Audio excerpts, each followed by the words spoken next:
점쟁이는 정말 인간의 앞날을 맞힐 수 있을까?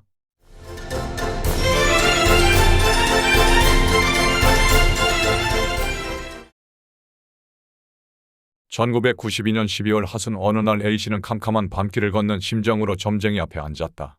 점쟁이는 찬찬히 A씨의 얼굴을 보더니 앞으로 장관이 될 것입니다. 라고 말했다. A씨는 1992년 김대중 당시 민주당 총재의 최측근 인사였다. 김대중 전 총재는 그때 김영삼 당시 민자당 총재와 14대 대통령 선거에서 결혼 낙선했고 정계를 은퇴한 상태였다. 주군이 대통령 선거에서 낙선한 A씨의 미래는 그야말로 캄캄한 밤과 같았다. 결론부터 이야기를 하면 A씨는 김대중 대통령 집권 시 비서실장, 문화부 장관을 지냈고 사선 의원의 문재인 정부에서 국정원장을 지냈다. 점쟁이의 점괘가 맞은 것이다. 당시 A씨와 함께 점집에 갔던 모 인사의 증언이다. 1992년 14대 대통령 선거에서 김영삼, 김대중, 정주영 씨가 3파전으로 격돌할 때입니다. 결국 김영삼 씨가 대통령이 되고 김대중 씨는 정계 은퇴를 하고 영국으로 가버렸죠. 당시 부대변인을 맡고 있던 A씨는 끈 떨어진 영과 같은 신사였습니다. 주군이 정계를 은퇴했으니 미래가 없는 것 아닙니까? 그는 무료함을 달래려고 가까운 기자들과 마포, 당사 근처의 점쟁이를 찾아갔죠. 그 점쟁이는 보자마자 그에게 장관이 될 것이라고 말했습니다. 그런데 그게 말이 됩니까? 모시던 김대중 총재가 대통령 선거에서 떨어지고 정계를 은퇴해 영국으로 가버렸는데 어떻게 장관이 됩니까? 함께 점집에 갔던 모 기자는 지금 탈당해서 김영삼 대통령 당선자에게 가면 DJ 최측근이 귀순해 왔으니 장관 자리 하나 줄지 모르겠다며 놀렸습니다. 그때 점쟁이가 A 전 장관에게 장관이 될 것이라고 한 말은 시간이 흐르며 모두의 망각 속에 묻혀버렸다.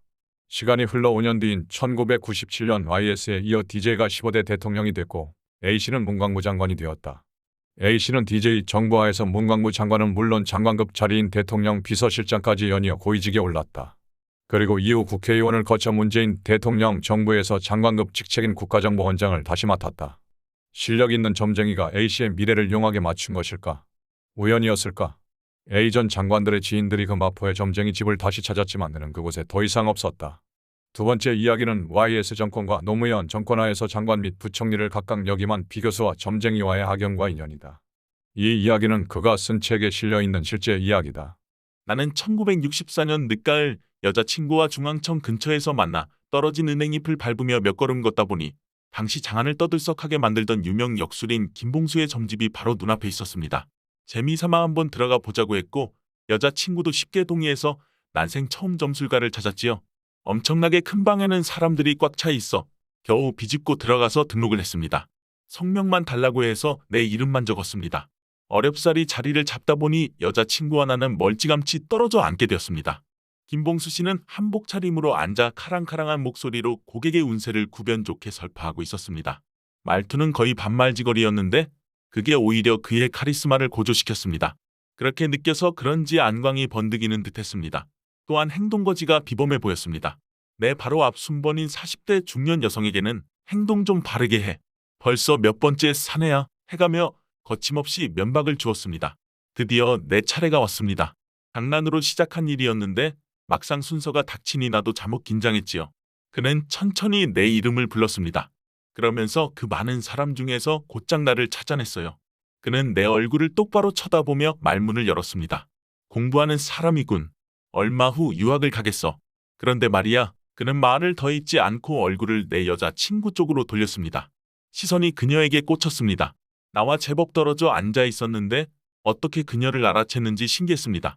그리고는 아가씨, 여기서 나가면 곧장 저 친구와 헤어져. 그렇지 않으면 30살 전에 과부가 돼. 내 말 명심해. 더할 얘기가 없어.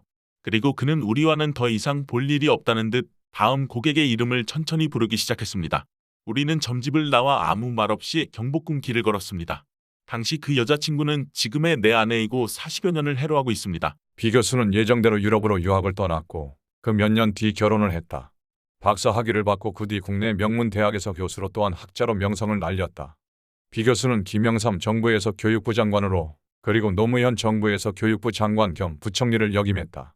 B씨 부부는 김봉수의 저주에도 불구하고 50년 가까이 해로하며 은퇴 후 지금도 행복하게 살고 있다. 그는 역술가 김봉수 사건 이후 지금까지 다시 역술가에게 가지 않는다고 한다. 세 번째 이야기다. 세 번째 스토리 역시 비교수의 이야기다. 정반대의 이야기라 소개를 한다. 역시 비교수가 쓴 책에서 옮긴다. 1995년 12월 어느 날 아침 선배인 K 교수가 내게 전화를 했습니다. 그리고는 느닷없이 내 사주를 물었어요. 말씀인즉 명리학에 정통한 지인이 있는데 오늘 그분과 약속이 있어 내 운세를 알아보려고 한다는 것이었습니다. 나는 그에게 내가 날 때부터 양력을 세웠기 때문에 음력 생일조차 기억을 못한다고 답하니 어머님께 빨리 여쭤보라고 채근했습니다. 결국 어머님을 통해 사주를 알아내서 그 선배께 말씀드렸습니다. 그리고 한 열흘쯤 지났습니다. 나는 그 K 교수와 다른 선배 S 교수와 저녁을 함께 했습니다. 그 자리에서 K 교수는 내 사주 얘기를 했습니다. 그 명리학하는 친구 말이야. 이제 완전히 한물 가서 엉뚱한 소리만 하잖아. 아, 그래 자네가 얼마 안 가 장관이 된다는 거야. 있을 법하기나 한 얘기야. 그래서 내가 말 같지 않은 소리를 하지 말라고 면박을 주었지. 라고 했습니다. 옆에서 듣고 있던 S 교수도 정치 근처에도 안 가는 사람이 어떻게 장관이 돼? 라고 맞장구를 쳤습니다. 나도 괜한 수고를 하셨군요. 라며 함께 웃었습니다. 그리고 일주일 후 나는 장관으로 발령을 받았습니다. 나는 물론 가까운 친지 누구도 예상치 않았던 일이었습니다. 이번에는 내 운명을 귀신이 곡할 정도로 정확하게 점친 것입니다. 비 교수는 이렇게 말한다. 이들 예로 미루어 볼 때 사람의 운명은 미리 맞출 수도 있고 그렇지 못할 수도 있는 듯합니다. 그는 이렇게 말한다.